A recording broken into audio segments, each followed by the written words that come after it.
नमस्कार दोस्तों, रंभा एकादशी व्रत कथा। यह व्रत कार्तिक मास की कृष्ण पक्ष की एकादशी को रखा जाता है। इस दिन भगवान कृष्ण को संपूर्ण वस्तुओं से पूजन, नैवेद्य तथा आरती कर प्रसाद वितरित करके ब्राह्मणों को भोजन कराएं तथा दक्षिणा दें। कथा। पुराने समय में मुचुकुंद नाम का दानी धर्मात्मा राजा था।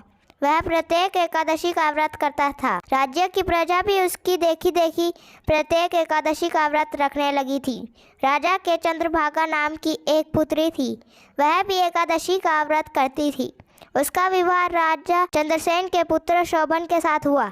शोभन के राजा के साथ ही रहता था, इसलिए वह भी एकादशी का व्रत करने लगा। कार्तिक मास की कृष्ण पक्ष की एकादशी को शोभन ने एकादशी का व्रत रखा, परंतु भूख से व्याकुल होकर मृत्यु को प्राप्त हो गया। इससे राजा, रानी और पुत्री बहुत दुखी हुए, परंतु एकादशी का व्रत करते रहे। शोभन को व्रत के प्रभाव से मंदराचल पर्वत पर स्थित देवनगर में आवास मिला।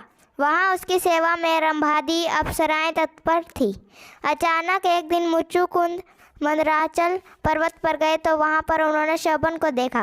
घर आकर उन्होंने सब वृत्तांत रानी और पुत्री को बताया। पुत्री यह समाचार पाकर पति के पास चली गई तथा दोनों सुखपूर्वक जीवन व्यतीत करने लगे। उनकी सेवा में रंभा दिक्स अप्सराएं लगी रहती थी, इसलिए इस एकादशी को रंभा एकादशी कहते हैं।